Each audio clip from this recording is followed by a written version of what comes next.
វរថាបតីហ៊ុនម៉ាណែតនាយករដ្ឋមន្ត្រីលើកឡើងតាមបណ្ដាញសង្គមនៅថ្ងៃទី19ខែតុលានេះដើម្បីឆ្លើយឆ្លងការអត្ថាធិប្បាយមួយចំនួនតាមបណ្ដាញសង្គមដែលបានលើកឡើងថាកិច្ចព្រមព្រៀងបទឈប់បាញ់ថ្ងៃទី28ខែកក្កដា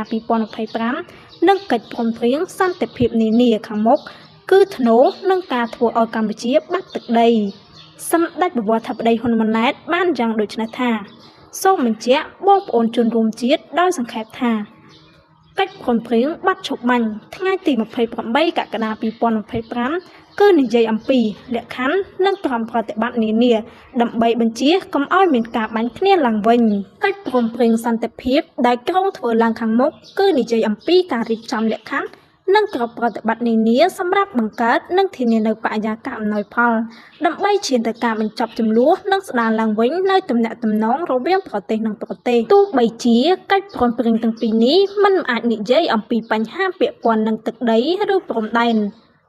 ក៏មិនមែនមានន័យថាភាគីណាមួយត្រូវយល់ព្រមបោះបង់សិទ្ធិស្របច្បាប់ក្នុងការគ្រងទឹកដីដែលស្ថិតនៅក្នុងដែនអធិបតេយ្យភាពរបស់ខ្លួននោះទេការងារខណ្ឌសីមានិងបោះបង្គោលព្រំដែនគោកគឺស្ថិតនៅក្រោមសមត្ថកិច្ចរបស់គណៈកម្មការចម្រុះកម្ពុជាថៃ GBC ដែលត្រូវដោះស្រាយដោយសន្តិវិធីស្របតាមច្បាប់សញ្ញាអនុសញ្ញានិងកិច្ចព្រមព្រៀងដែលមានស្រាប់រវាងប្រទេសទាំងពីរកម្ពុជានិងថៃសរុបដីក្តីសូមបញ្ជាក់ជូនបងប្អូនជនរួមជាតិថា1កម្ពុជាបានឯកភាពលើកិច្ចព្រមព្រៀងណាមួយដោយរាប់ទាំងកិច្ចព្រមព្រៀងបាត់ឈប់បាញ់ថ្ងៃទី28ខែកក្កដា2025និងកិច្ចព្រមព្រៀងសន្តិភាពដែលក្រុងចៅអន្តរលេខានៅពេលខាងមុខដែលធ្វើឲ្យបាត់បង់ដែនអធិបតេយ្យភាពនិងបូរណភាពទឹកដីស្របច្បាប់របស់កម្ពុជា